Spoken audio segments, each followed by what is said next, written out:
Penultimate flaw feels the darkness before than the surrounding landscape. I'll hug you and wrap you in a cape, because in the window is rain.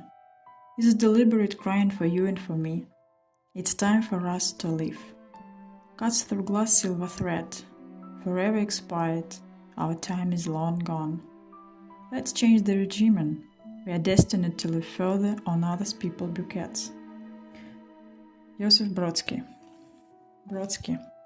She loved his poems very much, and he, being an excellent student, always tried to read what she loved. Their relationship was similar to many novels of classical literature. He is younger than her, and she is a little bit older. She had a common friend with his father. He noticed her from an early age. She didn't pay any attention to him and lived her own life. She was a bright, spectacular woman, the woman that many boys and men looked after. She was very open-hearted and forthrighted. Not every man could be with such a woman. Only a strong-willed man could charm her. Living such a life, she had no time to pay attention to the young man. Years passed. She built her own business. He became older and turned into a beautiful young man. A young man who more and more often crossed paths with her on some business. She began to pay attention to him. She liked his aristocratic manners of birth, his upbringing. He was a highly educated and well-read young man. These manners began to attract her. Spending more time together, she began to notice that, if only he had listened to her advices, he could be a good manager in business. He listened to her very attentively. Each of them lived their own lives, but something started to change. She began to feel that she likes him. She told him what to do, and he did it. He clearly understood that he needed it. He learned a lot, worked on himself, attended different courses, trainings. He wanted her to be proud of him. He liked to achieve first one level of success and then the second. Being so close to each other, both began to feel sympathy. Nobody talked about it. Everything was clear without words. Long heart-to-heart conversations, long business trips, they become closer. She began to notice that everything in him she would like to see in her own man. He was smart, handsome, gallant, well-read, the man with whom she was interested in, who was pleasant to her. She didn't like boring men. She liked those with whom she could talk about everything. None of them spoke openly about their feelings. The young man, becoming an interesting man, married his peer. She believed that it was right, that he should be with someone with whom he felt good. He got married, the business was excellent, and everything in his life was going great. Unlike him, there was no such calm in her family. There was a moment in her life when everything came to the end. The family, the business. A lot of people just walked away, and she was left practically alone. Nobody wanted to communicate with her. It was a very difficult time for her, and at this moment he was nearby, close by, despite the fact that he was already married. Feeling his support and presence, it was easier for her to leave this difficult moment. She needed him. He always was nearby, usually at the business trips. When she drank a lot, she felt herself awful. When she laughed loudly and openly, danced with all her heart, he allowed her to do it. He allowed her everything. When your tired consciousness is losing its mental equilibrium, when the stair-steps are slipping away under your feet like a deck, when your nightly loneliness beats up on the mankind, you can turn over in your mind to reflect on the eternity and to doubt the purity of ideas, hypotheses, receptivities in artwork. And by the way, you can question the conception by Madonna, the Son Jesus. It's a part from a poem by Joseph Brodsky, the same poem, one of her favorites, which one he will later decide to learn by heart. This poem very well reflected her inner state. she felt incredibly awful inside. There was another poem which he remembered for a long time, the poem that buries her soul. If you can keep your head when all about you are losing theirs and blaming it on you. If you can trust yourself when all men doubt you, but make allowance for their doubting too. If you can wait and not be tired by waiting, or being lied about, don't deal in lies.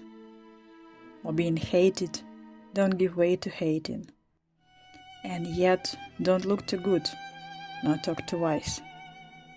If you can dream and not make dreams your master, if you can think and not make thoughts your aim, if you can meet the triumph and disaster and treat those two impostures just the same, if you can bear to hear the truth you've spoken, twisted by knives to make a trap for fools, or watch the things you gave your life to, broken, and stoop and build them up with worn-out tools, if you can make one heap of all your winnings. It's the part of the poem If by Rudyard Kipling. She always tried to be strong, not to show anyone the pain that she had inside. He was nearby, saw everything that really happened to her. Page and fire, grain and millstones, axes with a point and truncated hair. God preserves everything, especially words forgiveness and love, like your own voice. Joseph Brodsky.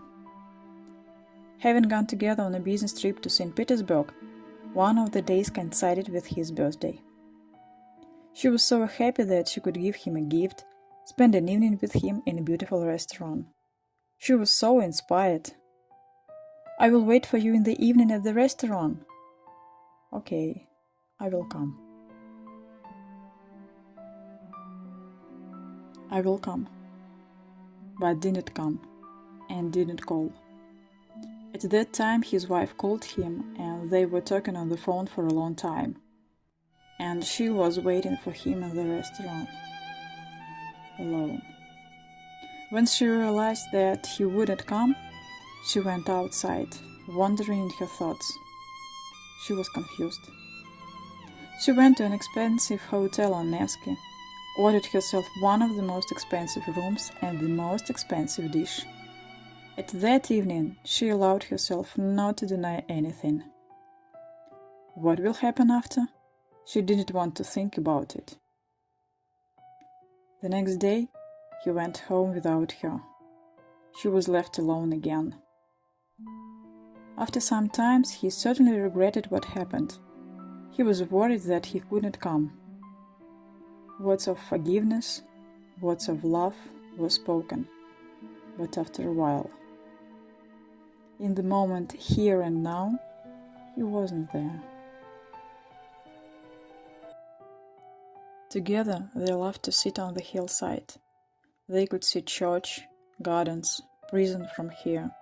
They could see ponds overgrown with grass. Throwing sandals into the sand, they were sitting together.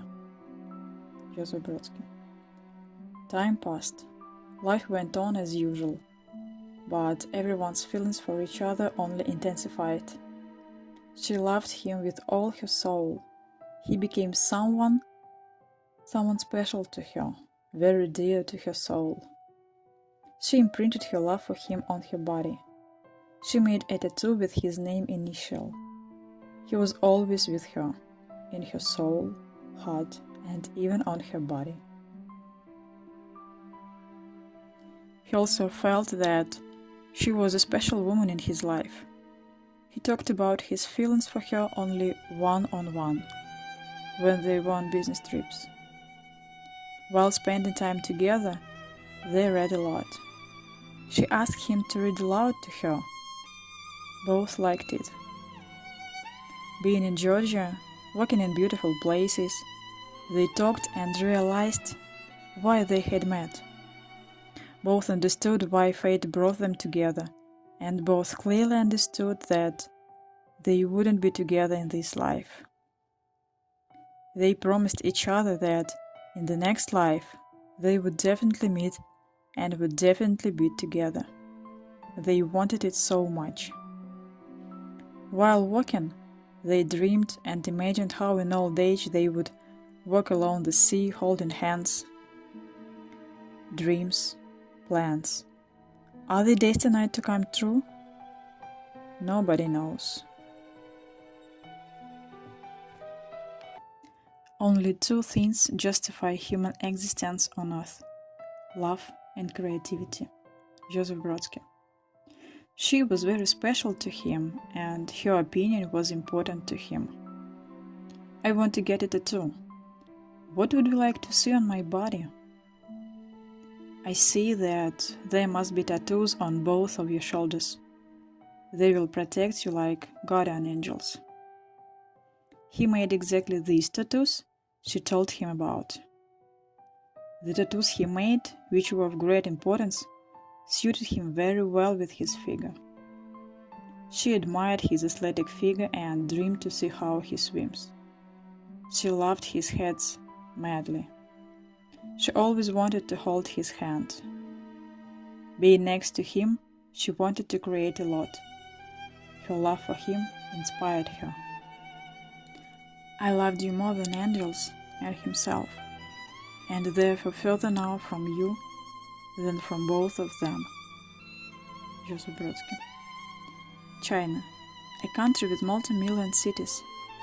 They in the city in which it's easy to get lost. And she got lost. Lost, not knowing the language, the streets, or where she is now. There is a panic inside. She panics, and he panics that he has lost her. She frighteningly looked for the way to the hotel. He also looked for her and worried. She felt it. Having finally found her hotel and seen him, she drank half a bottle of whiskey. She cried. She was scared. At that moment, she was no longer a Netherlands, self-confident woman. She was a little, frightened girl then. He hugged her and pressed her to him. She loved to be in his arms. His hands, his warmth reminded her the care of her grandfather. The care she was so lacked. Sobbing in his arms, intoxicated either from alcohol or from the realization that he had found her, she said, "I love you," she said in tears. "Can you say that again?" he asked in a hopeful voice. "No, you heard," she whispered quietly. She stood up, pretended that she hadn't said anything, and left him. In her room, she lay down on the floor near the large glass window, curled up in a fetal position, and sobbed loudly for the rest of the night. The next morning, she left her room with an expression on her face as if nothing had happened last night. This was her whole essence: to be strong. Don't show your weakness to anyone. Goodbye. Goodbye, I whisper as I walk. I walk again among familiar streets. The windows shake above me. The usual hum of the day grows in the distance, and the lights go out in the gateways. Goodbye, love. Call someday. Joseph Brodsky.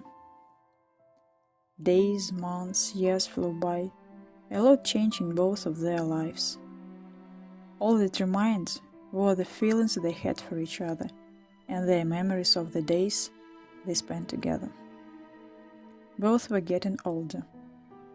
He grew stronger, matured, and became very self-confident. He was able to create everything he dreamed of. He was an excellent student. She lost her business. She began to choose herself more and more often, her travels and the opportunity to see the world. Meetings became less and less frequent. Only occasionally there were calls, birthday greetings, and text messages. There were days when she missed him incredibly. She missed him. But was it missed about him?